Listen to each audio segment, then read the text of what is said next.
I'm in the game. I'm in the game.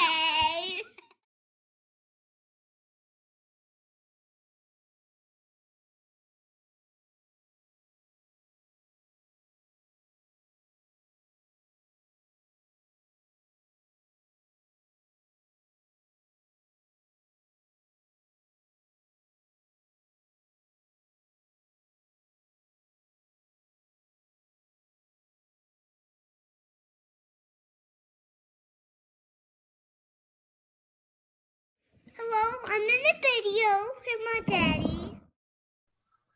All right, everybody. So this week we have CD scale models on. We're gonna find out a little bit about him.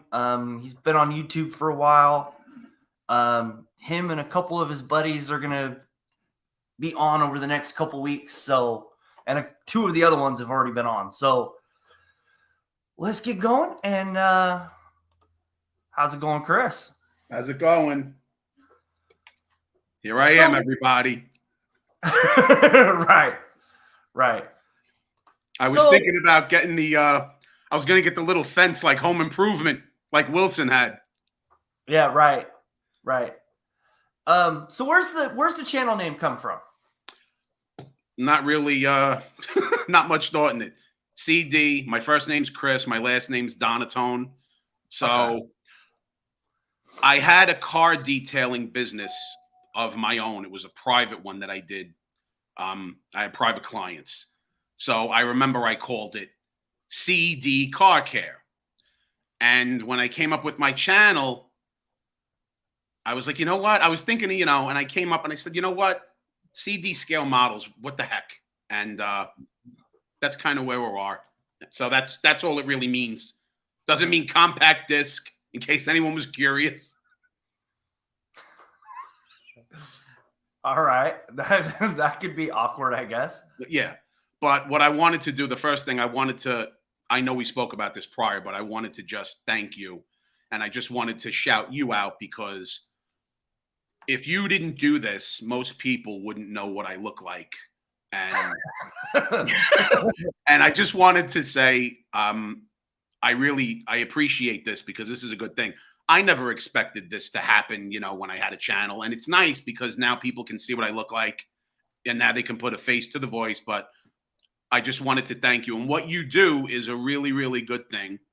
And I think you should do this. You're in Oregon, so I think you need a sidekick. You need an Ed McMahon, or you need a Hank Kingsley, or you need like an Andy Richter. Meet the model. Yes.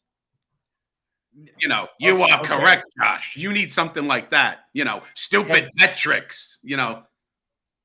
That's just my opinion. I think you knocked Jimmy Fallon right off the stage. So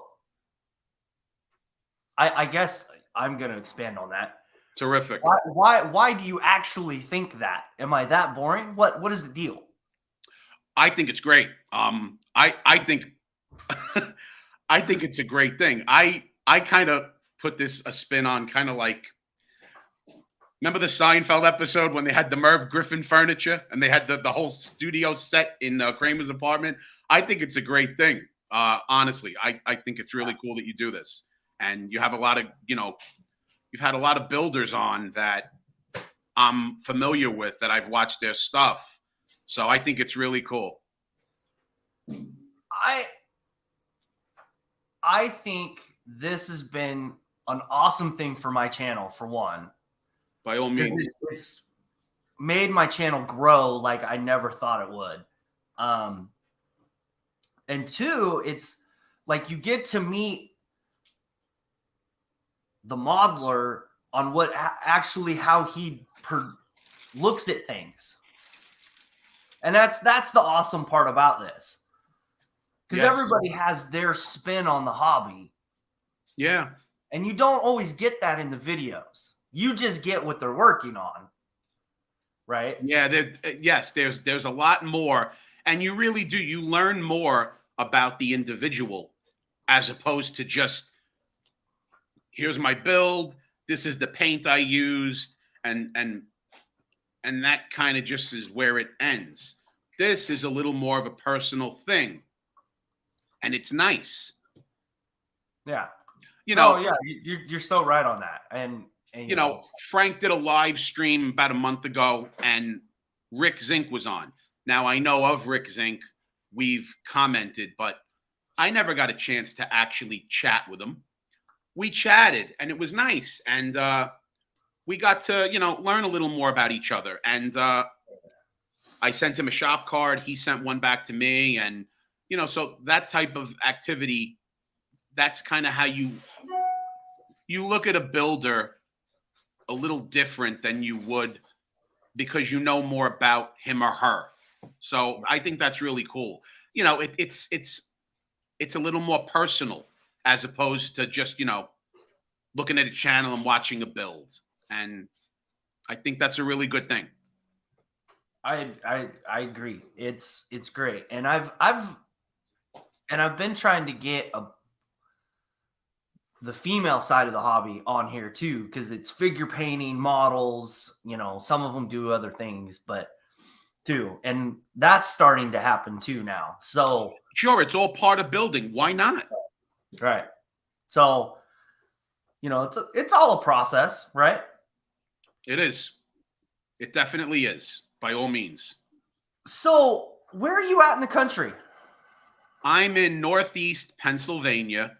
And if anyone has somewhat of an idea of where that is, I'm in an area that's called Milford, Pennsylvania. I'm about 2 hours from New York City, and I'm right in the middle of New York and New Jersey. So if I wanted to go to Manhattan, I'm around 2 hours away, and I'm originally from the Bronx, which is not too far from Manhattan. So if I wanted to go to where I grew up, about 2.5 hours. Now, Jersey is not too far from me. If I wanted to go to Jersey, I can get to New Jersey in about 25 minutes. But now there's different parts of Jersey. I'm not talking about like the Atlantic City part of New Jersey. That's like 3 hours away. But New York now, there's an area of New York. It's called Port Jervis, New York. That's 25 minutes from me. So I'm kind of right in the heart of all those three areas, which is kind of nice. And it's funny because there's a lot of people from New York City and New Jersey that are moving up here. And it's not rural like it used to be. I mean, I'm sure if you came up here in 1973, you'd see somebody that, would be walking around with a sprig of wheat, and wearing suspenders and a straw hat. But it's not like that. So many people are moving away from New York and New Jersey because they just had enough. And my wife and I are one of them. It's just, so that's where I'm at. And we like it here. It's nice. We have deer. We have turkeys running around on our property and stuff. And we have parking, which is a really nice thing. It's very difficult to park in New York City, which is another reason why my wife and I left. And, that's one of the reasons why we got out of New York City. Everything was getting ridiculously expensive. I remember one day I went to a local bakery on a Sunday morning. I went to go get a croissant. And I'll never forget this because I was so aggravated. I went to get a croissant and I went to the bakery, and on Sunday, there's no meters. So everybody parks in front of a meter, and they leave their car there all day. I was driving around, Josh, no joke, well over an hour. I was trying to park 6 blocks away. And I said, I'll park and I'll walk to the bakery, get the croissant, and go home. After an hour and a half, I got home, and my wife goes, "What the hell happened?" I said an hour and a half, and I couldn't find a place to park. And if you double park, the cops swarm around that area and they'll give you a ticket. So I went home. And I said, I can't wait till we get out of here. And now we really don't have that problem. So realistically, you're probably between what? Philadelphia and New Jersey, right? That kind of where Well, I'm thinking of it? Philadelphia, because Pennsylvania is such a big state, and Frank would probably know this better because he's in Jersey. Philadelphia is probably over 2 hours away because it's the opposite way. Um, it's closer to Frank because Frank's about an hour and 20 minutes from me. Um, yeah, I'm not really too close to Philadelphia. I'm more closer to Manhattan. Oh, okay. Yeah. I like when you look at that part of the country, it's just one big snake, really, with the towns, right? Yeah. And you try to figure that out, but it's like, no, that ain't right. And that's why it's one of the questions I ask, because it's kind of cool to figure out where everybody's located. Like There how are close are you towns to and actually counties. other people, right? There are towns and counties in Pennsylvania that I still have never heard of because it's such a big state. And a lot of them, I'm like, I never even heard of that county or that area. And I don't know. So I can't keep track of it. I go to work, I come home, and that's really it. Yeah, I lead a boring life. So what's the hobby scene like in your area? In Pennsylvania, I'm going to guess now, other than trains, which I'm not into, I know people are into trains and I know there are people who are into RCs. As far as building like a car and like what I do, I'm probably the only guy that does it. Probably. Um, you know, um, I don't think a lot of people do this where I am, in at least in this part. Maybe in Philadelphia because it's, more, I guess, city-ish, but where I am, no one does it. No one. That's Okay. another reason why I'm kind of at a loss. I can't even like make friends with someone and say, "Hey, come on over my house. We'll build a kit together." Or no one does it. It's just not their thing.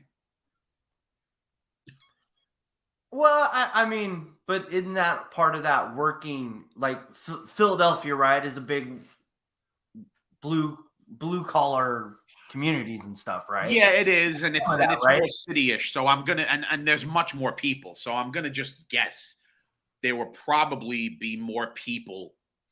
And if there are people that do build around here, I'm unaware. But I know when I mention to people what I do, like I work for a bank and I speak to people. I have model cars in my office. And when people come in, they go, "Oh, you're into cars." And I go, "Yeah, those are model cars." And they go, "Oh, wow, how cool." But no one has ever said, "Hey, I do that too." Or, my nephew. They just don't. It's a cool thing. I think, yeah, I did it when I was a kid, but as far as now, they don't. And I'm okay with it.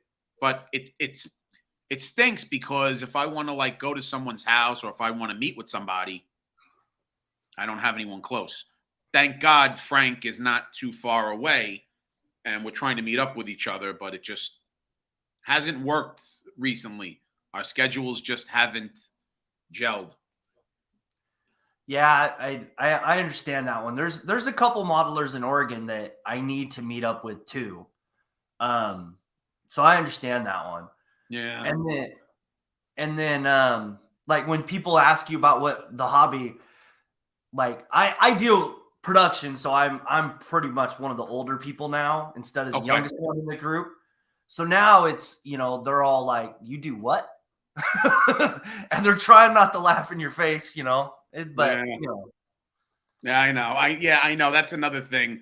I remember when I was telling my coworkers, and I was curious if they're gonna, oh, you build cars, like, grow up, but when I tell them, I go, when I build cars, I go, I don't like, build a little car and, vroom, vroom on the rug. I say, it's kind of like art.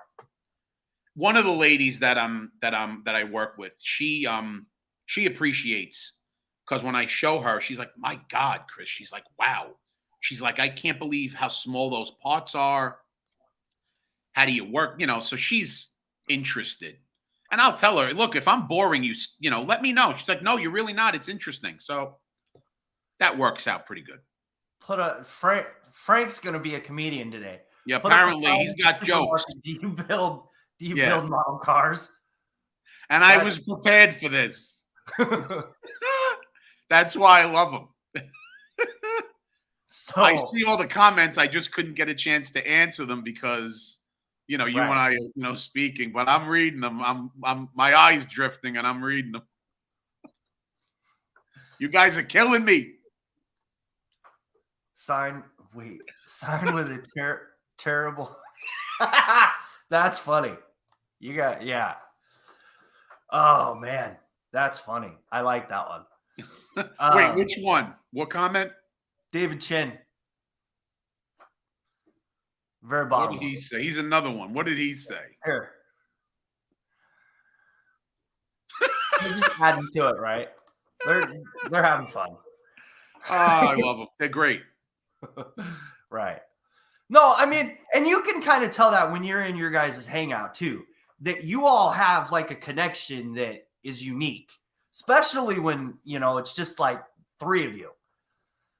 And then I think a lot of it has to do with the New York City thing. And apparently, and I didn't start it, but apparently that's kind of taken on its own life.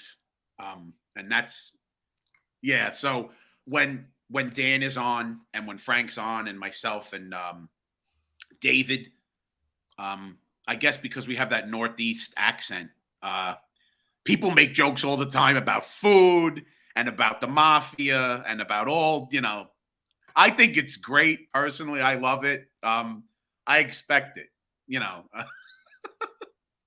What are you going to do? No, that's awesome.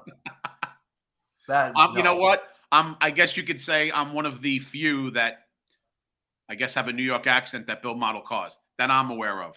I mean, there may be someone else out there, but I guess, I guess there's everyone from different walks. You got a lot of people down south. I guess I'm the New York City builder. Or one of them, I should say.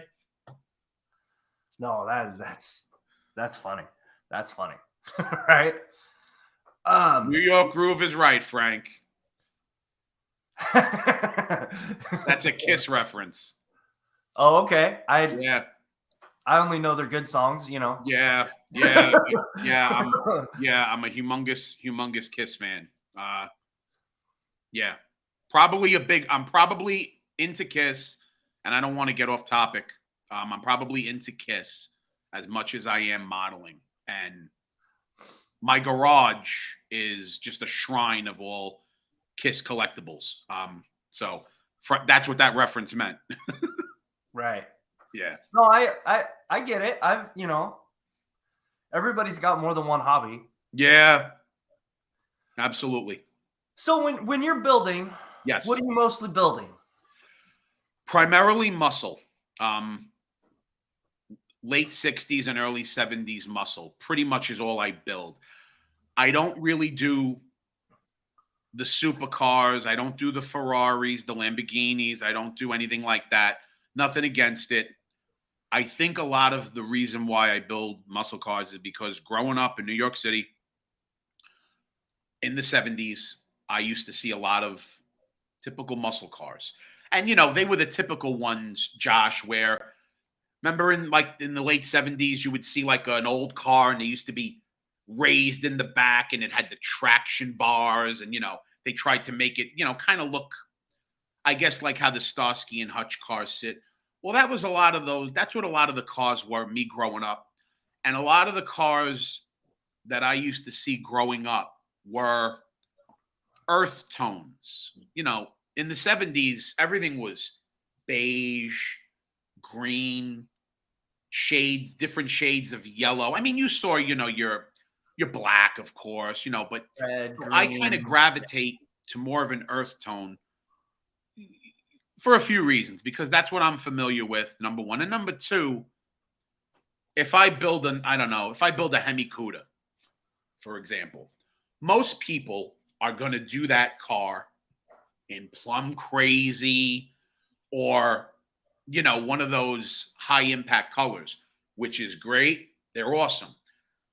I try to deviate away from those, those predictable colors. One of my favorite colors on a muscle car is green. Any green. I don't know why. I love it. And I gravitate to greens, but primarily muscle. And I do build a couple of hot rods. I think I got into hot rods about 2 years ago. Someone, I'm reading Frank's comments. Someone said hot rods are like a slump buster. So I bought a 32 Ford 3-window coupe and I built it. And they really are. They're have you ever built like one of those hot rod kits? They're not too difficult to build. They go together well. They're not difficult, for the most part. I haven't had any fit issues or anything. And there's really not a lot to it. And it's nice because when you build it, you can take it to whatever level you want to take it to as far as detail and everything. But I remember a few years ago when I was, a little more green, I guess you could say, or, my feet weren't, as wet as they are now. I remember building a 32 and I was like, wow, this is really cool. Matter of fact, that hot rod that you just showed before on my still picture, I built that in April of 2020. And I thought it was a really cool build. Now, granted, if I built it again, I would build, yep, that's the one. Now, granted, when I built it, I didn't know much about seam lines and I got rid of some of the seam lines, but there would be a lot more. Like if I built that kit tomorrow, I'm sure the end result would be a lot better. But you know what? I'm proud of that build. And it was a really cool build when I did it because I was like, wow, there wasn't much to it. And it turned out really, really nice. And I love that car. So, but primarily on muscle. Maybe I'll build like a race car, but for the most part, I'm just 60s and 70s muscle. Oh, that's cool. I mean, there's nothing wrong with that, right? No, nothing wrong with that at all. Nothing. Build whatever you want. Build a tennis shoe if you want. Doesn't matter to me. Whatever you want to build, as long as you're building. Yeah, I mean, and when you look at your channel, right? Yes. There's a lot, like, you're very, very precise in what you do. How long does it actually take you to from start to finish on a build? So I'm told, yeah. Because I'm not that technically advanced, because I'm really not, I use technology because I have to. Like, I'll use Justin, for example. When he does a build, he knows how to do voiceovers. He knows how to cut and put still pictures in. And I don't know how to do that crap. I don't. And I don't have the time I'm sure I could learn it. It doesn't interest me enough. I did a scratch build how-to on how I make my antennas. Yeah. Normally, someone would, with technical skills, they would show you still pictures of the antenna and the bracketry and everything being evolved. I couldn't do that. I mean, I don't know how to do it. So what I did was I make my antennas out of pins, and I have little tiny fittings, and I have little washers and everything. And so what I did was I took the pin, and then I took another pin with the piece on it, another pin, and basically I just kind of panned my phone across so you can see the evolvement. But yeah, I don't know where the detail oriented. I will say I'm anal retentive, and you can ask my wife. You know the movie Sleeping with the Enemy? I know which movie you're talking about. Yeah. All right. Well, the guy's name in the movie is Martin. And because I'm very anal and everything has to be just so, my wife calls me Martin. So, because I'm very precise with everything. And I guess it kind of went over into my builds. And apparently, but you know what? The devil's in the details. And I guess I'm good at honing in on the little details. Not a lot of people are good at it, or some people don't take the time. I'm pretty good with the details, and I just kind of take it and I try to take it a step further. I think I've been pretty good at doing that. I guess one step at a time, right? Well, and that's the reason I asked that, because like from the quality of work I see out of your channel, I don't think you're producing that in a month, right? No, I'm not. No, no way. In a perfect world, yeah. I mean, no. When I build a kit now, when the pandemic hit, and this is why people saw me more. When the pandemic hit in March, April of 20, that's when everything, the lockdown really took shape. I was home. My I was working from home every other week.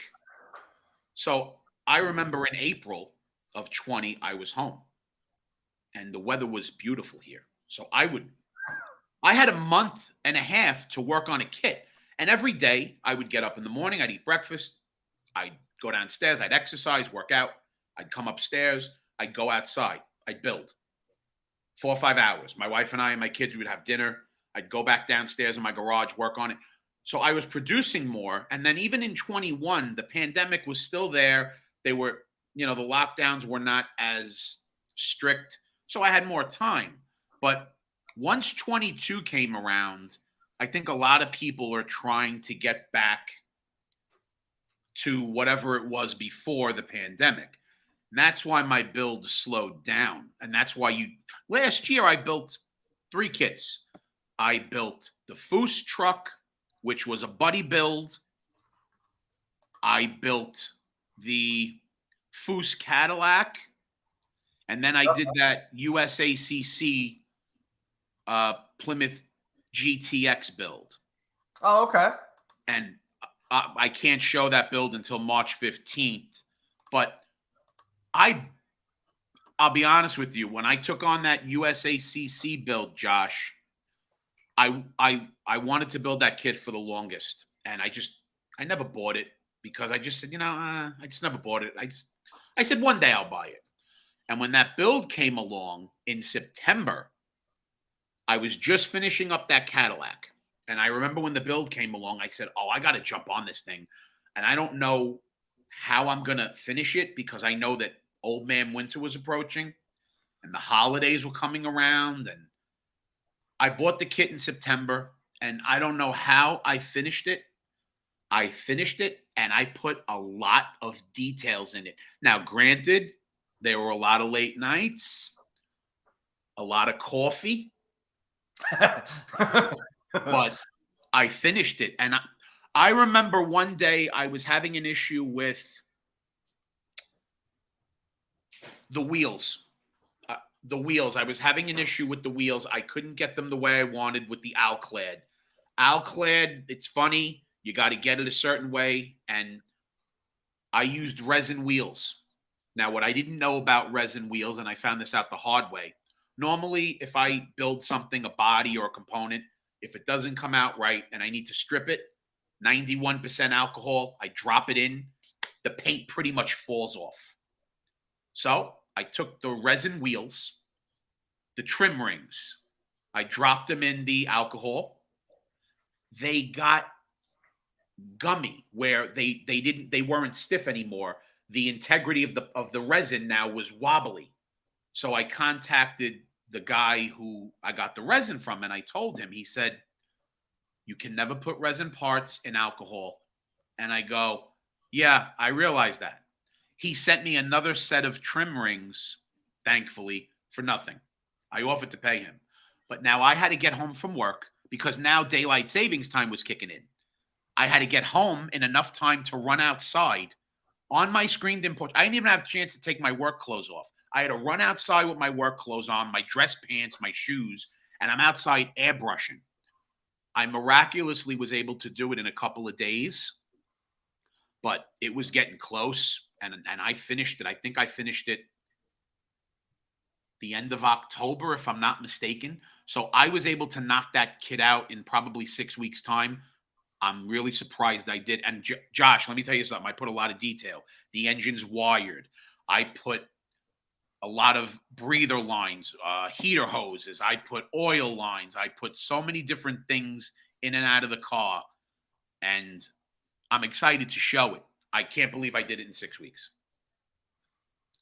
Well, and that, I mean, when you look at your channel, you can tell that you put a good amount of time in on these kits. Yeah, You I really try. can. You really can. Yeah. And that's the cool thing about your channel. Thank you. The quality of work is there, and you kind of try to explain stuff, but I think it's hard for some people, right? There's a guy that he's a computer guy, and he's in my area. And I have an intro that's been set up since April of 20. I went to his office and I said, I don't know anything about doing an intro or an outro. I said, I have no clue. I said, can you show me? He goes, yeah. And he said, Chris, I love doing this stuff. He goes, I'll do it for you. And he goes, I don't even want money. He goes, I'll show you. So I told him what I was looking to do. And I'll explain it now because I'm sure one day you're going to see it. It's different pictures and they kind of like go in and out. And they're of my older builds. I have a Mustang on my channel. I have a Pontiac Firebird. I have that particular kit. And basically there's like some funky 80s music and it says CD scale models. And I like it, but my build quality's gotten better. So I spoke to him not too long ago. And I said to him, I still want to get to your shop. I want to create an intro and an outro. And my outro is supposed to be, I went downstairs and I started my muscle car. And I put my phone near it. So when I started it up, my car has a loud, throaty exhaust. So when I started my muscle car, you hear, and you hear, and I wanted to get that sound as my channel ended. He said, I can't take any outros from anywhere because, copyright. So I sent it to him. I still have yet to go to him because I have no time. I want to get the intro and outro. So I'm trying to grow my channel. I have a GoPro camera. Well, it's not a real GoPro, but it's like a GoPro. I still don't know how to use the thing to get it on a tripod. So I still use my phone. I still use old school methods. It's working for me. A lot of people use their phone. So I figured, what the hell with it? I'm not going to start. Maybe down the line, I'll start, fooling around. But if I have more time, then maybe I'll revisit that. But for the moment now, it's kind of what I do. And I try to do it as best I can. I guess you could say I'm a ham and egger. Okay. Yeah, I try. Frank's a lot more technical with stuff than I am. At least, he does a lot more than I do. I was having trouble trying to figure out the StreamYard link. I messaged Frank last night and he kind of helped me along because I didn't want to have any problems and I didn't want to not be able to click on something and I didn't want to mess you up either. Like, oh, great. I had this guy Chris on and now my channel, there goes the interview. And I didn't want to inconvenience you either. So thankfully it worked.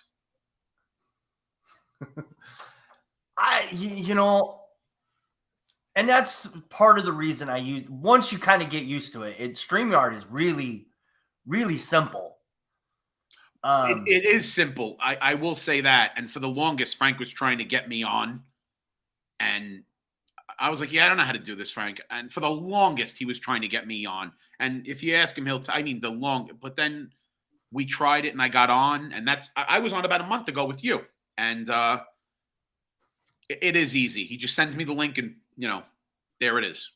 Yeah, right. I mean, and the other reason I like it, like if you just go live on YouTube, right? There's like 3 steps you have to do. And this, I just click I click 2 buttons and I'm live. Yeah, it's a lot easier. Yeah, it's so much easier. Yeah, I get it. To me, the easier, the better. So we're going to talk about accessories because this is another reason you kind of step away from some people. Okay. You said resin wheels. Now, are we talking 3D printed? We talking? No. There's a gentleman, a fellow, and I'm sure everyone knows him. You may even know him too. I know you build Gundam primarily, but I know when everyone's in the model world, everything kind of blends and meshes. There's a gentleman. His Fireball Model Works. His name is Joseph Osborne. and he makes resin wheels. He makes rubber tires. He makes tire decals. It's not like the 3D printed stuff that you see now, that common stuff that, it comes on the little sprue pieces and you got to cut them off.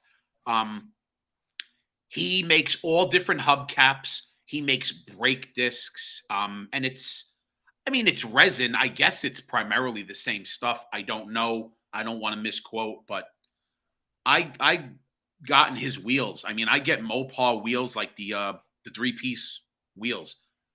They're phenomenal. And that's where I get his stuff. What else do I get? There's a gentleman on eBay, and I'm sure a lot of people know who he is because I'm not the only guy that uses him. He makes dashboard decals, and his name is, eBay channel is Best Model Car Parts. His name is Michael. So let's stay on this topic for a minute because I have a couple sure that we got to show. Okay. And I want to. That's decals. Yeah. Now this is a little different. Here's what I did. I think I like this, and a lot of people don't do this, at least that I'm aware of. Again, I always stress that because I don't ever want to come across as pompous or, yeah, I do it, no one else does it. No, I don't know that. But those decals right there are from Gopher Racing. It's a little tiny piece of paper, and they have the decals. Now, what I have, Brian from BG Model Works has this decal punch. I should have brought it up. I didn't even realize, but you put the decal in this little piece of, it's a little tray and it has little cutouts. And you get a little small craft hammer. You pop the decal and you line it up with the hole, and it pops the decal out. So what I do is, and I did it on the GTX build. I do it on a lot of my builds. It's a lot of work, but that one, yes. Right? Behind the dashboard, there's a small, thin piece of styrene. And I kind of line it up and make it where when I put it behind the dashboard, it covers all the holes. And what I do is I pop out what I'll do is I'll put the piece of styrene behind it. And then what I'll do is with a pencil, I'll trace in those holes the dash decals. So now when I look at the little piece of styrene, I have the little circles, and I know, okay, that's where all the decals. I take each decal and I put a little tiny piece of Elmer's glue in the middle of the circle. I put the decal on it. I put the styrene behind the dash, make sure it's lined up level and straight. It's painstaking. And I think that's why a lot of people don't want to do it, because it's like Geppetto building a clock. But I like all that stuff. Once I have all the dash decals lined up perfectly and they're straight, and it's a lot of back and forth, I'll secure the piece of styrene behind the dash, and then I have this clear stuff. I know you can use Elmer's glue, you can use so many different things, but I use this clear stuff. It's called Close to My Heart. And I just drop it inside each of the holes that I drilled out, and it dries crystal clear, and it looks like the glass behind the gauges. It's a lot of work, but I do that. Matter of fact, on my current build that I'm working on, the one that you just showed, yes, So I do all that stuff. The shifter, I'll cut off the stem of the shifter. I'll take a safety pin and I'll cut the stem off and I'll shape it to the same shape as the styrene stem. And then I'll make everything match and glue it, and and that's kind of what I do, because a lot of people don't do it for whatever reason. But I like to do all that stuff because a lot of people don't do it.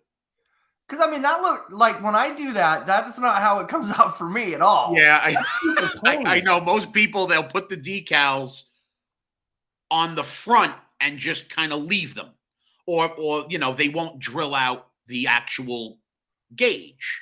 Right. They'll just, they'll put it over the gauge, which I've done too. And once I saw that trick, I said, I'm going to try it. And I tried it and it worked.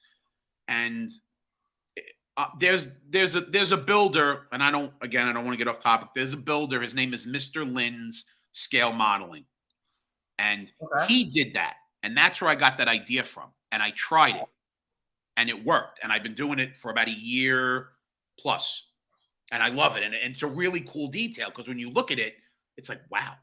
I mean, I even get rid of the the turn signal stalk. Sure. Some kits don't come with it, or some kits have it. I cut off the styrene one, and I'll add it. Because a lot of people don't have that. I put the little lock button, where you put your ignition and you start your car, the little ignition. I have small little tiny rivets. I'll drill a hole in the steering column. I'll put the little rivet in there. I use pins and pin heads. I mean, if you want, I can kind of show you. Is it okay if I show you some of my accessories? Yeah. Okay. Absolutely, dude. Terrific. In here, I have all ProTech, Detail Master. Talk about ProTech for a minute, because I've been hearing that name and I don't know anything about that company. They make all turned aluminum, photo etch. They make seat belts. They make all different components for a build. If you're trying to take your build to the next level for more realism, ProTech is the way to go. And I've been using their stuff. I couldn't say anything bad about ProTech if I wanted to. And I don't know anything about, I'm not getting plugged or anything like that. His stuff is great. And his braided line and all of his little washers and fittings. I mean,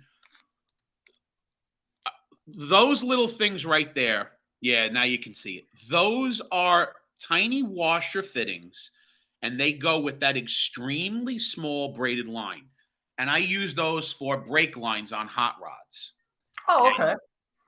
But some of the cool things that I wanted to share, which I think are really cool, and now, of course, I can't find it, but I always look at things in my house to see what my kids have. Because my kids have costume jewelry and all crap that they don't even use. So anyway, on my hot rod kit that I'm working on the braided brake line, I'm trying to replicate the one-to-one car. There's the fitting, and then there's this little, and I don't know what it is. I'm sure someone out there probably does. There's a little piece of frosted tubing, and it goes over the brake line, and I wanted to replicate it. So what I bought was, if anyone knows Ted's Modeling Marketplace, I bought the little clear line, and you could see it, and it's really thin. So I'm going to cut a little tiny piece, and I'm going to put it over the braided line. But another thing that I found, and I just wanted to share this, and of course I can't find it, but I'll tell you guys what it is. You ever see the really tiny, small little test bottles of perfume or cologne? They're like super tiny. I think I know what you're talking about. They're really, really, really tiny. Anyway, my wife, I noticed, she had them, and they were empty. There's a super fine, thin tube that atomizes the cologne or the perfume out. And I mean, it's micro. So it's tiny like that. So a few weeks ago, I was going through my wife's perfume, and I go, these are empty. I go, I'm taking the tube out. And she's like, yeah, I don't care. And they do fit over the braided line. So I have 3 of them. And because it's such a tiny little piece, they'll probably last me till I'm in my 70s. But I always look for little things around the house, and I always try to find little things to use, like most of us do. I wanted to share that because in case anyone's trying to do something like that, here's another cool thing that I wanted to share while I was trying to think of these things. If anyone's trying to make raw metal, like especially on drag cars or gassers, I know Justin did this video a few years ago. He tried to do raw metal for an interior tub of a car. I came across this. When you buy a container of like Duncan Hines frosting, you know what I'm talking about? It comes in in the container when you want to frost the cake. I think I know what you're talking about, yeah. When you take the plastic lid off, there's a thin piece of aluminum that covers it. It's super thin and it's textured, and it has like a matte finish.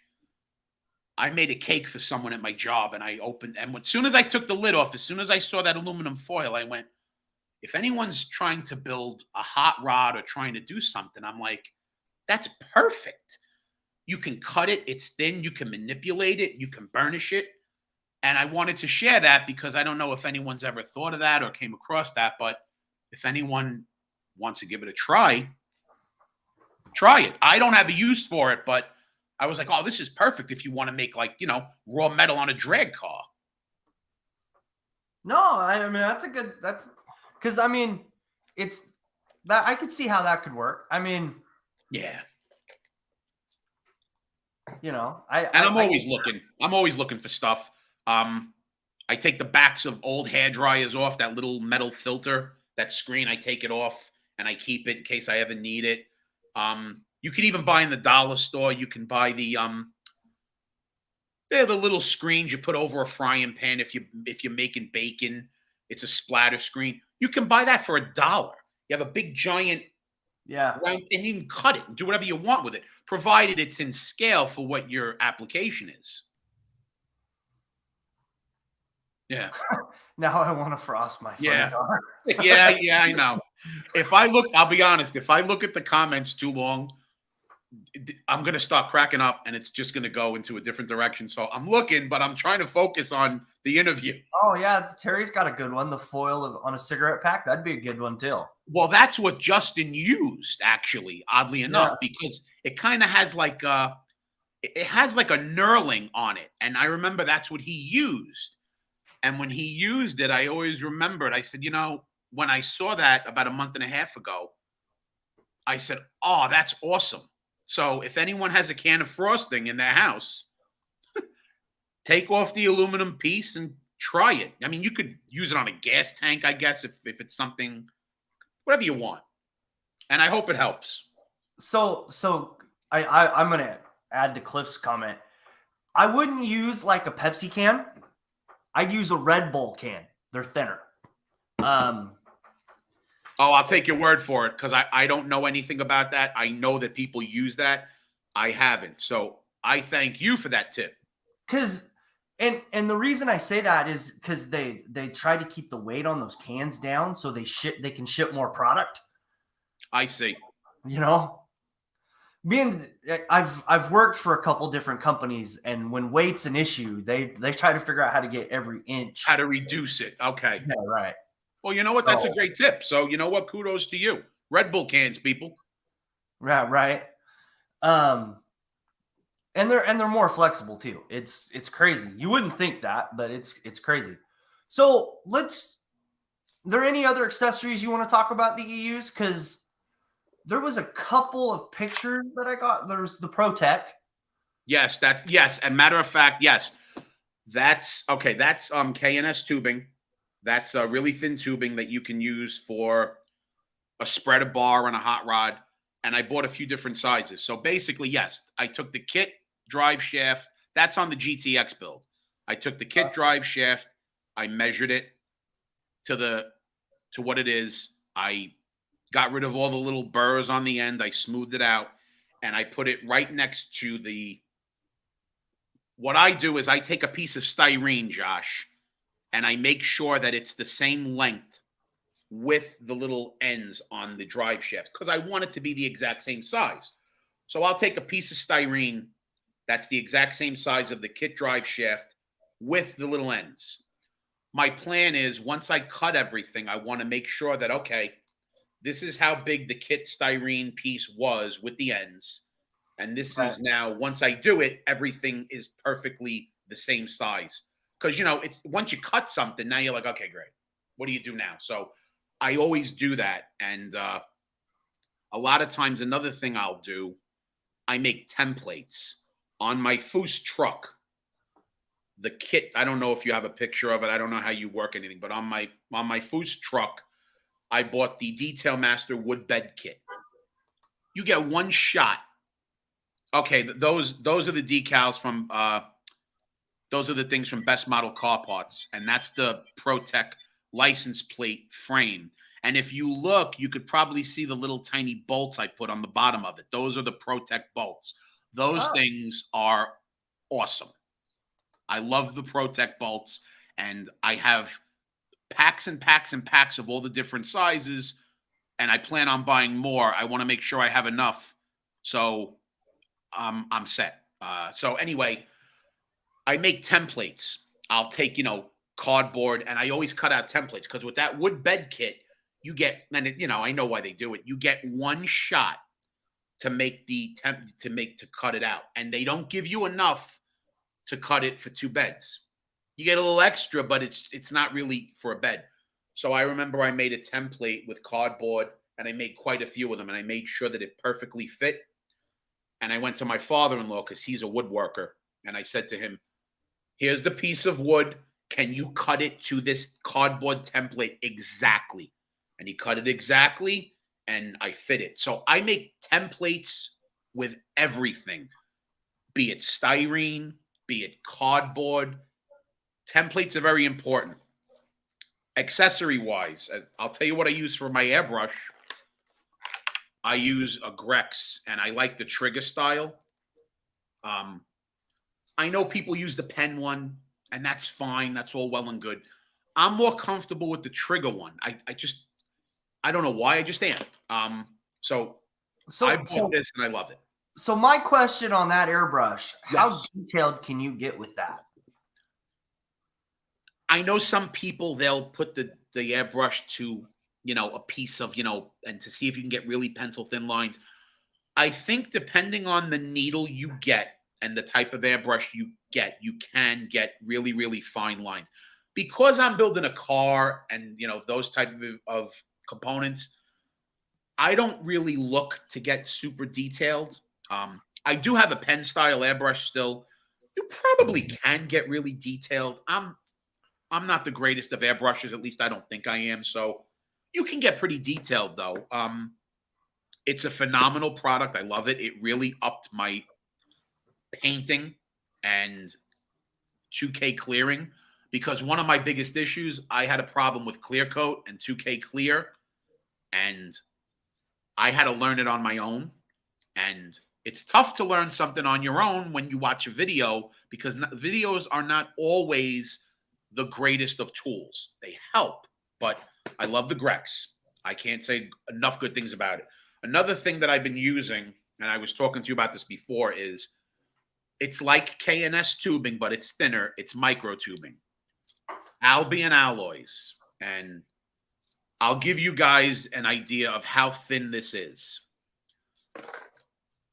The thickest one that I have, there's spaghetti, then there's thin spaghetti, then there's angel hair spaghetti. Okay. The thickest one I have starts with thin spaghetti, and then it goes to angel hair, and then thinner. I mean, and they all have, because it's tubing, they have a hole. So I get this from Burbank's House of Hobbies, and this stuff is awesome. And I'm very excited to use it on the hot rod kit because it's really good for fittings. So I recommend this. I love it. And because my birthday was not too long ago, I got a bunch of fittings. You can never have too many fittings. So I have pipe fittings, and I have combination fittings, adapter fittings. And I mean, this is ridiculous in here, what I have. This is all detail master fittings and these bags and all different sizes and top studio fittings. And, fittings are they're a really cool component to have. Oh, before I found it. Remember I was telling you about the little tiny tubing from the perfume bottle? Yeah, things that make your car smell better. I got it. Yes. Yeah, yeah. That's it. Now, it probably looks thick here, but it's really thin. But those are the two that I took out of my wife's perfume bottle. So I wanted to show you guys that. And as far as paints go, I don't know if you want to get into paints. I don't want to jump ahead. It's your show. No, I'm good. We can transition. I don't have I use different paints. I don't use acrylics, and I don't use enamels. Well, I should say when I first started my channel, I used enamels. I don't have anything against enamels. I have a dehydrator. That's a great tool to have if you're a modeler, because if you do use enamels, you can put it in the dehydrator. And it wasn't a lot of money. I found one on eBay, Josh. I think it was $38, and the person barely used it. And so if anyone is, you don't need to spend hundreds of bucks to get, a dehydrator. I got mine on eBay. It was barely used. He sent it to me, and it's great, and I love it.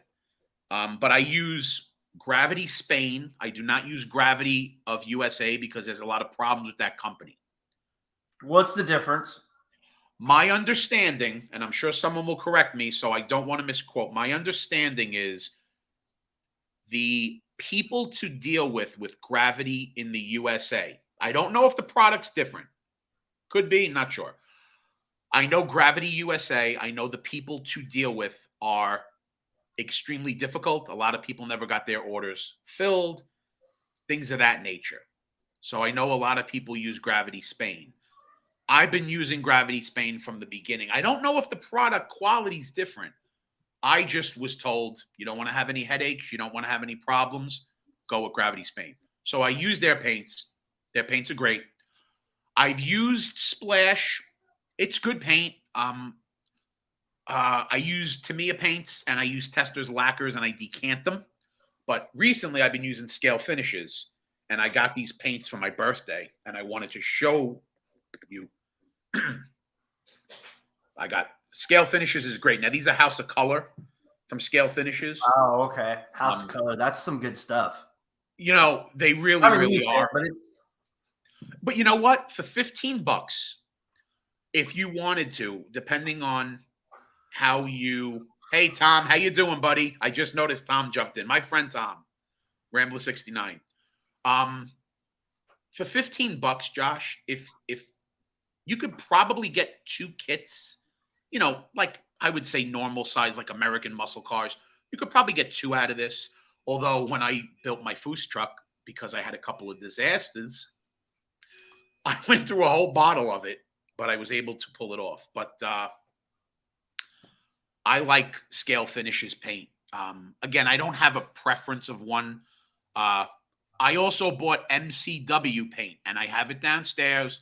I'm supposed to do a buddy build with Justin sometime this year, if the stars align, and we're supposed to do a Ford GT40 build. So I have this blue. They call it Subaru blue. I believe it's called, I forgot the other name of it, but it's a really nice, vibrant blue. And I'm excited to try MCW. I have their enamel and I have their lacquer. But I'm pretty much, for the most part, a lacquer guy. I do want to try enamels myself again. I want to revisit them. Definitely. I mean, that's some cool different types. What's the biggest challenge in using those different types of paint? That's going to be my question.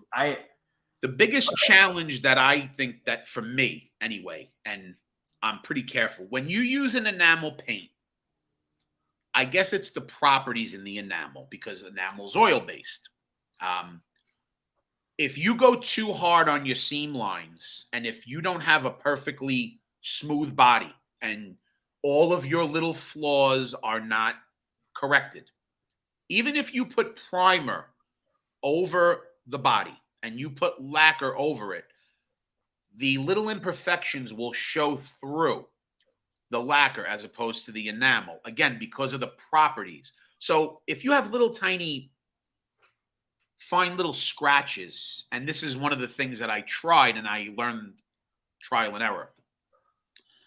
If you have little fine scratches that you really won't see with the naked eye, but if you use primer and lacquer, those scratches will come through if you're not pretty meticulous on them. Now, enamel covers it. Again, I think enamel, because of the properties, because it's oil, it's a little thicker, so it covers it. Now, I don't have a problem with enamel either, because a lot of people enamel, the thing is the drying time. Because I have a dehydrator, it doesn't matter to me. I could spray a body. And another thing that I do is, and I got this from Don Yost, well, he mentioned in his video you're supposed to use a metal cabinet to avoid electrostatic charges. So what I got was, you know those popcorn tins you get for Christmas? It has the 3 different popcorns in it. Oh yeah, yeah. I think I know what you're talking about. Yeah. Well, normally they're tall and narrow. I found on eBay last year this woman had one, and it wasn't tall, but it was wide. She wanted down $7 for it, so I messaged her, and I used the popcorn tin. So basically, I spray my booth, I spray everything in my booth, and I line my booth with aluminum foil because I don't have a stainless steel or a metal booth. I'm gonna get one eventually, but right now this is good for me.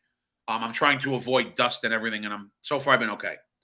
So I'll put the car in the metal box or the metal container, and after a couple of hours, you can move it to a dehydrator, and they say you let it go in the dehydrator for 24 hours. Then you're okay. So a lot of people don't like to use enamels because of the drying time that don't have dehydrators, because then you got to wait weeks and weeks and weeks. I don't have that problem now. I just have to now just go to enamels again, which I don't have a problem doing. I don't really have a preference. I just been using lacquers. I like them both personally, but I go to lacquers more because I've been using them now more.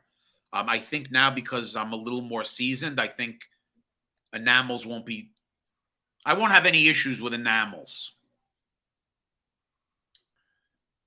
Well, I mean, I get that. You know. So what type of primer are you using? I guess is my question. I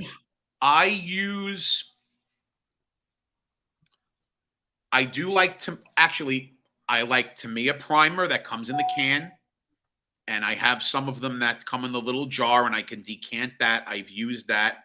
I use Mr. Surfacer 1500, and the other primer that I use, I bought it in an auto parts store. It's made by Duplicolor. It's a light gray primer, and it comes in a quart can. It's called Duplicolor Paint Shop, and it's a light gray primer, and I mix it. I cut it with lacquer thinner, and when I use lacquer thinner, I use the Mr. Hobby lacquer thinner. I don't use the cheap lacquer thinner that you buy in the hardware store. I use that to clean my airbrush, but I use the Mr. Hobby lacquer thinner, which is, you can't beat it. That's what I use. So that's the primer. That's the primer you get from like Connex, right? Or AutoZone, or yes, I have an Advanced Auto Parts by me. Yeah, so okay. One builder recommended this primer, and he did a tutorial on it. And he said you get so much bang for the buck. So I called. There's an Advanced Auto by me, not too far away. So I called them, and I have it. And I probably have about half a quart left, and it's good stuff. It's nice. That's what I use. When about 2 years ago, I was using Rust-Oleum primer in the spray can, the black primer. But again, that was before I was airbrushing and getting comfortable with my airbrush. So that's primarily what I use now, and it's great stuff. Everyone has their own preference and their own stuff, but that's what I like. Works. No, that's awesome. Yeah, it's good stuff. So, other than your airbrush, what are some of the tools that you like to use? I love tools, and I shouldn't say I love tools. I'm not one of those guys that, a new tool's out, I'll buy it. I don't know what I'll do with it, but I'll buy it. I don't like to waste money on stuff just to say, well, a lot of my tools happen to be Tamiya, and it's not because, I use Tamiya. I don't think that I'm holier than thou with that. It's just a lot of Tamiya's products are really good quality, and you get good quality for the money. There's a lot of GSI Krios and Mr. Hobby tools that are out there too. They're not as readily available, and with everything going on in the world, I'm not going to pay $65 shipping to get something from Malaysia when the tool costs, $16. It's ridiculous. But I like the Tamiya engraver, the engraving tool. with the little blade. I use that for my panel lines. Phenomenal tool. I use I've just got photo etch benders. I have photo etch bending pliers. I have the Tamiya X-Acto knife. I think it's really just, there's a brand called Olfa, and it's the same. It's the same X-Acto knife. It's just Tamiya's name on it, but it's a nice, long, weighty tool. Speaking of tools, this is another thing I wanted to show you. If this helps anybody, I don't know, but a lot of people have issues with panel lines. When they're going through panel lines, a lot of times if they're not careful, they can go out of it, and then now you got to scratch. This is what I do. These are all mechanical pencils. Again, these are my daughters. They don't use them. They're just sitting around. They're crap. I take a sewing needle. And Tom, the scale modeling channel, he came up with this, I guess. There's a knitting needle in there. Just a plain sewing needle. But what I do is, if you have a panel line, and I'll show you, because I have the body here. I know some people from time to time, they have these issues, but this is what I do.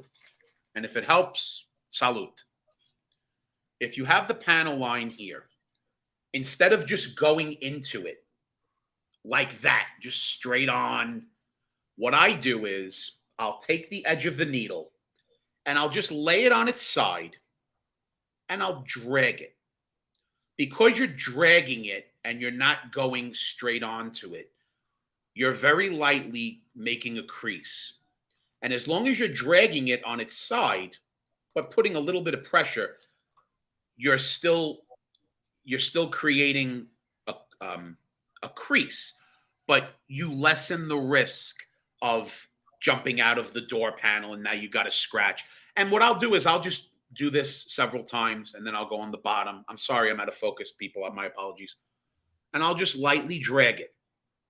And I'll just keep doing it and keep doing it. Once I feel that there's a groove, then I'll take my Tamiya Scriber and then I'll go through it, because now I have a pronounced groove and you reduce the risk of making more damage to your body. Maybe people know that. I don't know. It's just something that I tried on my own and I said, oh, this works. Again, I don't know. Are you putting a better point on that needle? No. This is a plain old needle from a sewing box. Okay. You can get them at, just anywhere. And I put it in there, and that's what I use. Matter of fact, I was thinking, because of all my details, when I use, the little bolts and the little details and the bracketry, normally what I'll do is I'll take a toothpick and I'll sharpen it with a nail file. And I mean, it's super, super sharp. But I know that Justin mentioned in his video, he uses a 0.3 millimeter mechanical pencil. I found a 0.2 mechanical pencil. But before I order it, because I've been eyeing it, I'm thinking I'm going to use one of these needles. And because it's metal, what I can do is I can retract it and it'll come out more. And because it's metal, if I put a little glue, the way I apply my glue is I'll put glue in a paper dish and I'll touch it, or I'll just drag it just to wipe it, because you don't want a dot of glue. And I'm thinking maybe I'll start using this now. And then because it's metal, I'll just take a rag and I'll just wipe the excess glue off and I can start over again. But I was thinking about trying this application because it's easier than a toothpick, because the glue dries on a toothpick and it's a pain, and then you got to resharpen it. Because this is metal, once you're done, you wipe it off and it's clean again. So I'm going to try that with my glue applications. If you're trying to get precise precision and not have glue mess, if anyone wants to try it, I'm going to try it. Hope that helps. I know at Hobby Lobby they have the 2 size mechanical pencils there. Yeah, matter of fact, I was looking last night. Now I don't know who makes it, but the company Pentel, they make it, and I'll tell you right now the name of it. Let me just look on my phone, because in case anyone wants it. It is called the Pentel Orenz, Orenz, Z like zebra, and it comes in the 0.2 millimeter. It's on eBay right now for $8, free shipping. So I'm thinking about getting it. And I mean, 0.2, I mean, talk about minuscule, talk about fine details. So I think I'm going to get it, and I'm going to order a container of lead with it. And I'm going to try it. Justin seems to have luck with it. So, and he uses a 0.3. So I figure, well, if I'm using the 0.2, it's even that much smaller. I'll give it a shot. What the hell? That's kind of my thinking anyway. For $8, why not? Well, no, 0.2 would be bigger. Because 5 is smaller. Well, normally the way the lead goes, and normally, and the only reason I say that, and you may be right, but my understanding is the 0.2 is smaller, the 0.3 is thicker, 0.5 and 6 and 7. But you may be right. I don't know. I don't know why it's different in lead. Well, then you know what? With that being said, then maybe I'll stick to the 3, because they do make that particular pencil in a 3, the Orenz. So you know what? Maybe you are right. But I can't find any around here. I don't think they carry it like in a Walmart or a Staples. That's a specialty item. Hobby Lobby. There's a Hobby Lobby, but it's about 45 minutes away from me. But I can go there and get it and try it and see. I know at Michael's, and this is where I picked up one of mine. It's like a 2. Uh-huh. But you push the top of the pin and it opens up, and then you stick the lead in. Okay. So it's not. I don't have that pencil out here. It's in on my art desk inside. But okay. Yeah, it's pretty. It's pretty cool for because that's what I use sometimes when I'm trying to hold something really thin like that. Yeah, really because it's so works. small. Yeah, and you need something, when you try, you need something precise. And yeah, because the pencil has, the integrity of the pencil, you can hold it in your hand and you have, you can touch it and you can, I know some people, they'll use for lack of a better term, a piece of wire, and they'll attach it to something, and they'll do that. And, but if you can find something that's a little more I don't want to, less homemade, that you can that's ready to go, and you clean it and, and you move on. Yeah. Why not? Yeah, absolutely. I agree with that. Yes, absolutely. Without a doubt. Are there any other tools that you like using? I use files a lot. I have the Tamiya basic file kit, and I use those for bigger things. And then I have these smaller ones, and I got these. I think I got them from Squadron. Okay. These are great. These things are awesome, and because they're so small, it's a set of 6, and I like them, and I use them, and they're different shapes, and they're different. They're great for different applications. I mean, you can get into fine crevices, and you can and I don't know. I think I paid $12. I got them from Squadron. They're great. One of my other really cool tools that I love to use, because I like working with photo etch, Tamiya makes it. Maybe I even have it here. Let me see. Yeah, with my luck, I probably don't. No. Nope. But no, you know what? I do have this, though. Here's the Tamiya X-Acto knife I was telling you about. Yeah. And then I like the Tamiya photo etch file. It's a great tool, because when you cut photo etch, do you work with photo etch, Josh? I know you do Gundams, but I don't know if you work with it in any capacity. So I have, and photo etch is like the devil. Yeah. Oh, I've heard. So yeah. I have a couple kits that have photo etch in them, and that's the reason I've never started them. Yeah, I know. I need to, but with the photo etch, I have that file, and it's a diamond file. I believe it's called the Tamiya.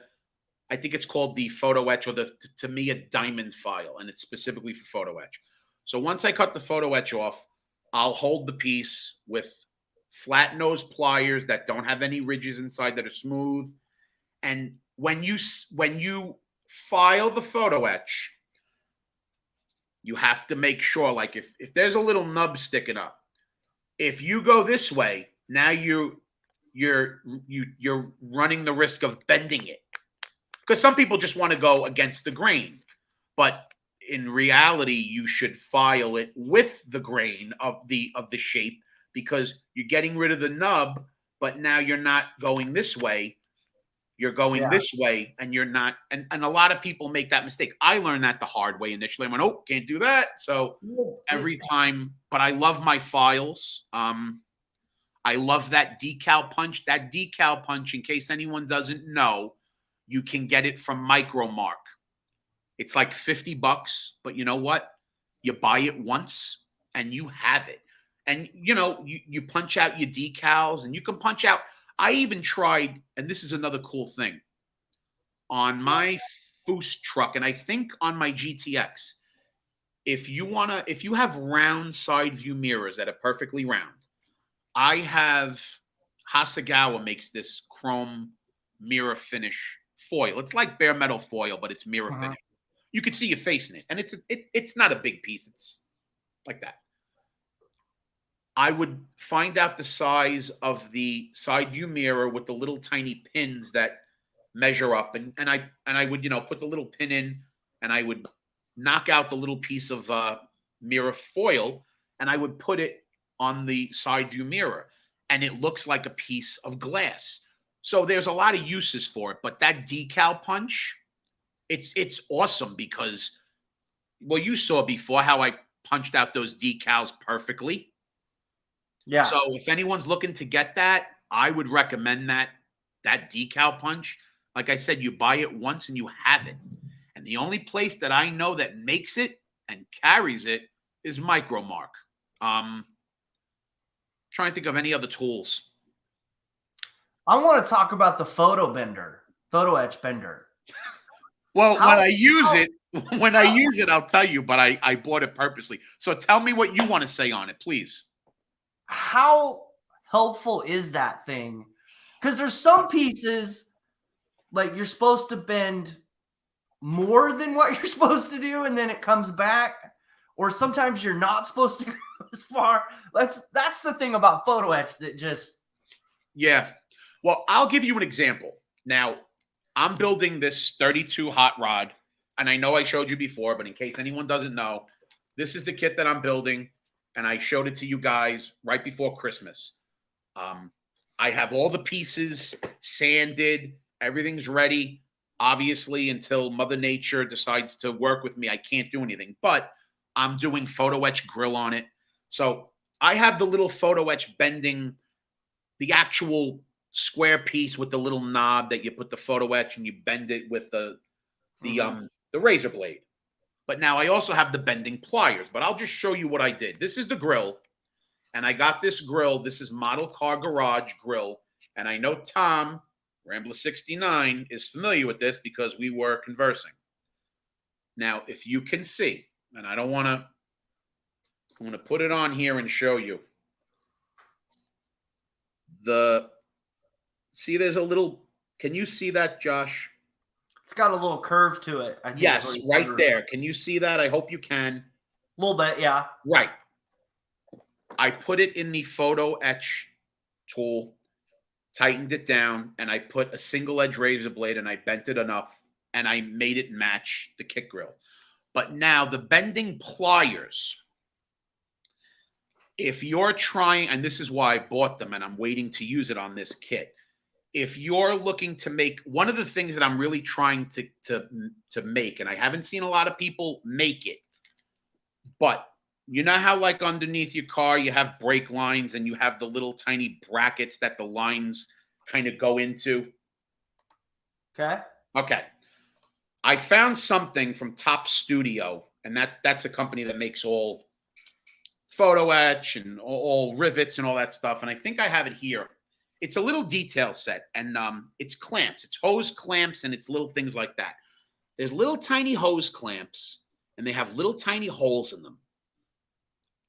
I'm going to cover the little holes with the little tiny bolts because it'll look like the real thing. But If you want to bend the piece of photo etch, you hold the pliers and then you kind of bend it with the pliers. And basically you take the pliers and you twist them and you manipulate them and you bend them. Now I have the small little bending tweezers because they make tweezers and then they make the pliers. Now my understanding is the pliers come in mini and then they come in larger size. My understanding is the larger size, the jaws do not line up and they have a tendency to kind of go like that. The mini ones are pretty much precise. And I see Scale Model Muse. Yes, you can use jewelry pliers. A lot of jewelry tools will work for model building, but yes, I'm excited to use the bending stuff. It's painstaking if anyone doesn't know.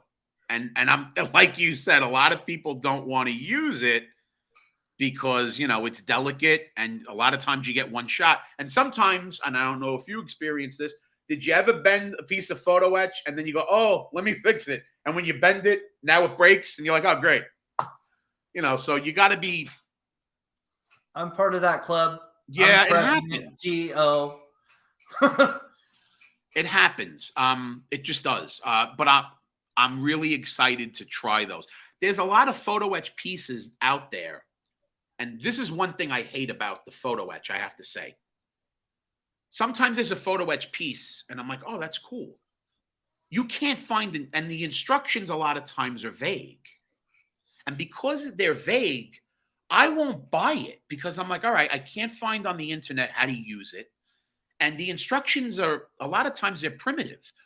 Someone needs to put a little bit more of a detailed instruction. Like they'll show you, okay, you got to bend it and curve it, but they don't show you, like, you really don't get a good view or a good vision of where that goes, how that works. So a lot of times I won't buy certain things. Now, luckily, the stuff that I use, I'm pretty good with, and I don't, there's not a lot of stuff out there that I want to use that I can't, for whatever, I'm pretty okay with what I'm using, but I wish a lot of the manufacturers would put a little bit more of a detailed diagram, I guess you could say. That's my only gripe with photo etch. There's a lot of things out there I want to use, and I'm like, yeah, I don't know how that works. I don't understand that. Yeah, it doesn't show what you do, so I just don't buy it. Awesome. Yeah. So that all the tools that you got?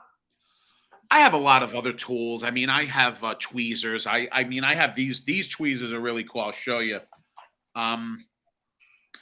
There's a modeler out there. His channel is A4 Garage. I'm sure everyone knows who he is. That guy is, he's on another level. His builds, you could pretty much put gas in them and drive them away. But he did a tutorial, and that's where I got the idea for the pliers and the tweezers, the photo etch ones. He did a few videos on tools. He did one on tweezers, and I have these tweezers. They are made by Hosan. Justin has them too. They're really cool tweezers. And what's nice about them is they have plastic on the end. So if you want to pick up a part that's kind of delicate that you don't want it to make any, if you're using, certain metal parts, you could damage them if you're using the wrong tool. These are great. And I use them a lot. I use them on the GTX because you can handle a delicate piece and you can put them on and they're thin. And I don't know, they're not cheap. I think I paid maybe $22 for them. But you know what? I have these and they're a really good tool. So I like, a lot of the tweezers, and I have this one pair of really good smooth jaw pliers if you want to hold things. Yeah, I'm sure there's tools out there that a lot of people have that probably, that I don't like to buy tools that I'm not going to use just to say, yeah, I got, there's people that just are addicted to tools. I got to buy it. It's a new tool. Well, what are you going to use it for? I don't know. I'll figure out something. I like to buy, yeah. And some of the tools are not cheap. Okay. Go ahead. I'm sorry. So does that mean your wife has talked to you about that habit before? No, no, I have to say, just my wife and we have a really good relationship. I know a lot of people go with the happy wife, happy life. My wife and we don't have that relationship. My wife and we're really good. My wife wants to bring a llama in the house. Bring the llama. Just know you're going to take care of the llama. You're going to feed it. You're going to clean up, and you're going to do it all. So before you bring the llama in the house, are you up for that? And then she'll go, okay. It's not like, yeah, I'm bringing a llama in the house, honey, and you're going to, okay, I'll just walk behind you, with my head down, whatever you want, dear. And I'm the same way. If I want to do something, my wife's like, hey, you want to do it? Fine. My wife knows me. I'm responsible enough where I won't do something and be like, hey, honey, this is what I did, and she's like, okay. So we have a really good relationship, and I'm really thankful for that. My wife, I love her. She's a great person. I can't say enough great stuff about her. We work well together. We argue a lot. We fight a lot. Our relationship is kind of like the TV show, The King of Queens. We argue a lot. We scream a lot, but it works. And, but yeah, like I can't, even like with my muscle cars and stuff, like even my Kiss collectibles, there's certain things out there that I want that I can go buy, but I'm like, am I really going to have a need for it? I just always stop. And even this was even before I was married. I'm just like, I don't want to buy all this unnecessary crap and have it. I'm like, okay, now what do I, because I'm like, great, I have this tool, so I buy what I need. I will spend if the tool's good quality, I'll spend. Yeah. But I have to say, my wife's great. She encourages me in the hobby. She's very supportive. And, she wishes I had more time to build, and so do I, but that's another story. But yeah, she's a great lady. But I know tools can get pricey. You have a lot of tools? I'm more of, I don't shop in the hobby section. I have enough tools that I can get stuff done around here. Me too. I'm just like you. Exactly. If I can find a tool that'll get my needs done, great. Like A4 Garage, his video on tweezers, he had 12 pair of tweezers. I'm not going to buy all those tweezers. Say, well, he has them. What I have is good enough for my applications. And if I see another tool down the line that'll say, oh, I really could use that, then I'll grab it. Right now, I haven't seen anything, which is kind of nice. And I think tools are more important than kits too, because kits can come and go, and you can always get a kit. I mean, for the most part. But I know people like to have kits, and they like to have the stash of kits, and they like to have, you can make a sofa out of all the kits. But I probably have maybe 50 kits, maybe. And they're all kits I want to build. No, I'm the same way. I don't have much of a stash. I don't either, and I'm okay with it. I'm not going to just buy every kit under the sun, because to me, I try to be realistic. Yeah, that's a cool kit, but am I really going to build it? No. Do I like it enough? No. So I don't buy it. I'd rather spend the money and wait, because that's how I am. I'm not cheap by any means. I'm just smart with my money. If I buy 2 kits that are, yeah, okay. Now, I just wasted that money, and I could have put it towards a more important kit that means more to me, or a tool that I really have a use for. So every time I buy, I go, well, before I buy it, and I just always think. And I've always done that even as a kid. I've always saved my money as a kid. I always had my allowance and stuff. So it kind of evolved. I always, before I spend my money, I just think, well, is it a smart purchase? And you know what? That's a lot of people don't do that. I'm kind of glad that I do that, because I'd probably be broke. Right. Peddling pencil. Not that I want to go in this direction with the topic, but like with the, inflation the way it is. Yes. Like we all got to be smarter on how we spend our money, right? Yeah. And that's fine. I understand, you don't want to get to the inflation thing. I get it. I know there's a lot of touchy subjects and all that. No, But yeah, you even before, right? You got to be, even now more than ever. Yeah, you got to be smart. I'm not just going to buy something. Just say, yeah, well, I think before I buy it.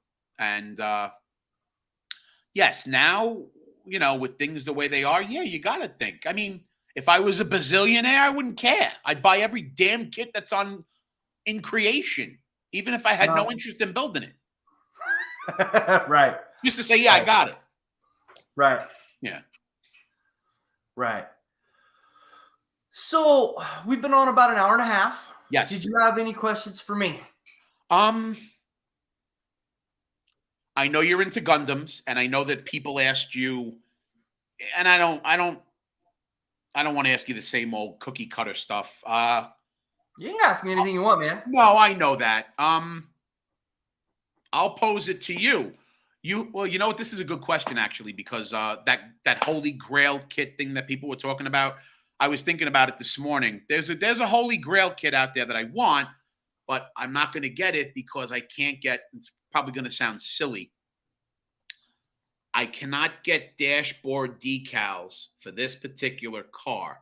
They're not made, and I don't want to pick out the dashboard because no matter how detailed you are, I cannot get that dashboard to be perfect with, you just can't. And I want it to be. So do you have a Holy Grail kit or anything like that?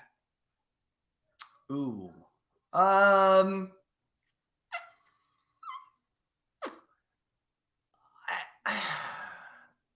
So yeah. Okay.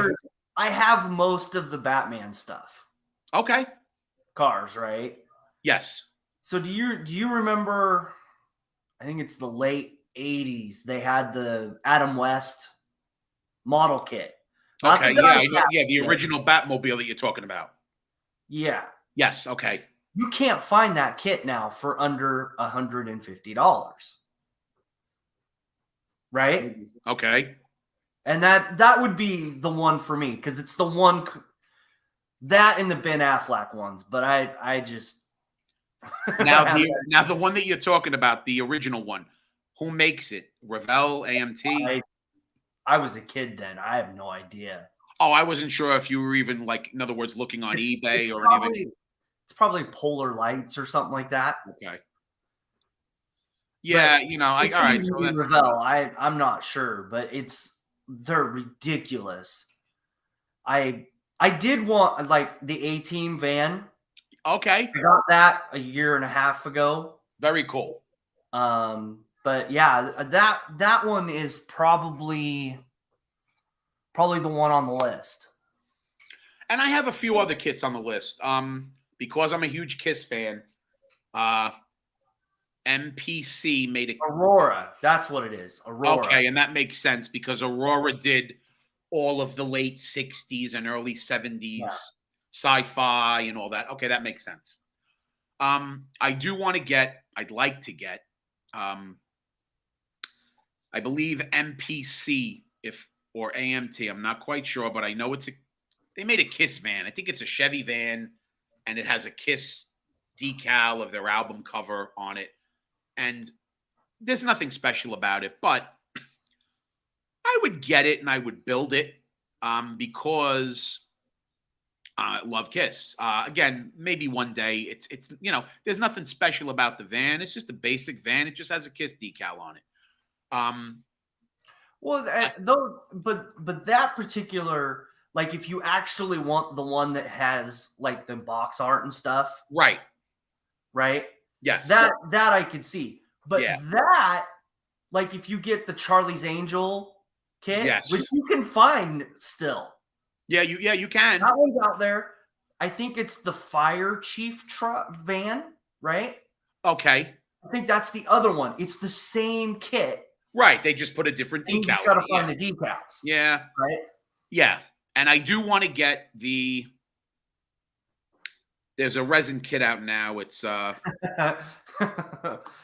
Marcy would have it. Oh, that's awesome. Good for you. Good for you. Cherish it. Awesome. There's a Corvette Summer kit that's out there from the movie Corvette Summer. I believe it's a resin kit. It's out, but no one has done a video on it. I haven't worked with a resin kit myself. I know it's a little different than styrene as far as, all the particulars, but when this kit does come out and I can see it and I can see all the particulars on it, then I may grab it, because growing up, I love that movie. I love that car. I don't, not a lot of people did, but as a little kid, I thought it was a cool looking car, and it's a cult movie. I love it. Any other grails or any other things that you're looking for besides the Batmans? See, kit wise, I probably have a little bit of everything. Good for you. So, like, me personally, I'm Star Trek, Star Wars, military. I've got, I don't know if I'm going to do it next year, probably the year after, but I have the U.S. Constitution sailing ship. Okay. And I want to try that.